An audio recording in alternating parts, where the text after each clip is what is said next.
बात तो बड़ी हैरानी की बात ये है देखने वाली कि ये 5 अगस्त 2019 के बाद पहले ही ये सारी ऑर्गेनाइजेशंस जो हैं ऑलमोस्ट बैन के नाम पे ही थी। कोई बात नहीं कर रहा था। सारे लोग इनके जो हैं मेन लीडरशिप वो या तो कहीं जेलों में कश्मीर में बंद हैं या कहीं कश्मीर से बाहर बंद थे या हाउस अरेस्ट में थे।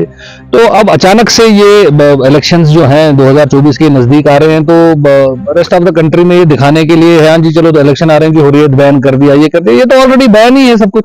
5 अगस्त 2019 के बाद कौन सा बैन नहीं था? कौन सा लीडर हुर्रियत का खुला है या कौन सा कोई उनने एक्टिविटी किया है या कोई कहीं पे कोई जलसा किया है, कोई पब्लिक गैदरिंग की है?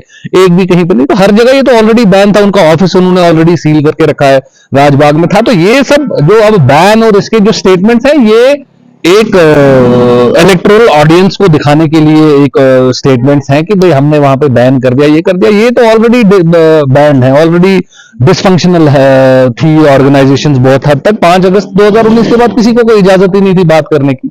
और जहां तक हम बाकी मुल्क में आप देखेंगे, कल ही मेरे ख्याल से दोबारा से जो ऑलरेडी नागा पीस अकॉर्ड जो नॉर्थ ईस्ट में गवर्नमेंट ऑफ इंडिया बीच में और मिलिटेंट्स के बीच में एक नागा पीस अकॉर्ड के ऊपर बातचीत चल रही थी, उसको एक्सटेंड कल उन्होंने मेरे ख्याल से कल ही शाम को या कल दोपहर में उन्होंने एक नया ऑर्डर और नया पैक्ट साइन किया है, जहां पे उन्होंने मिलिटेंट्स के साथ बातचीत करके वहां पे एक नया पीस अकॉर्ड साइन किया। तो रेस्ट ऑफ द कंट्री के अंदर वो मिलिटेंट से बातचीत करके वहां पे शांति बहाल करने की कोशिश करते हैं। यहाँ पे जो ऑलरेडी बैंड ऑर्गेनाइजेशन है, जो ऑलरेडी जेल्ड लीडरशिप है, उसको सिर्फ कागजों में बैन करने की ये दिखाते हैं। और 5 साल का बैन है, मतलब ऐसा भी नहीं है कोई जो लाइफ टाइम बनाए।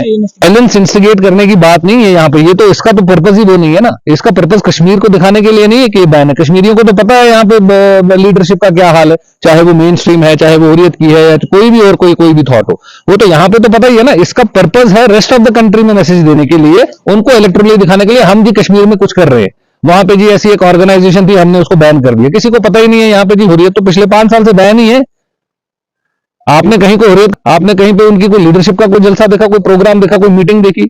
बीच में वो एक दिन शायद आज से 2-4 महीने पहले कहीं श्रीनगर के किसी होटल में मिले थे वो कुछ ही हुर्रियत की, वो तो उसी दिन उनको भी अरेस्ट कर लिया, तब से वो भी बंद ही।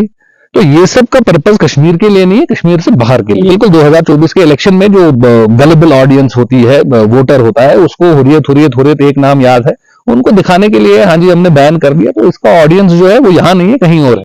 इस प्रोग्राम को आप तक पहुंचाने में हमारे साथ ताउन कर रहे हैं डॉक्टर समीता सोफत हॉस्पिटल लुधियाना पंजाब। बेऔलाद जोड़ों के लिए उम्मीद की वाहिद किरण।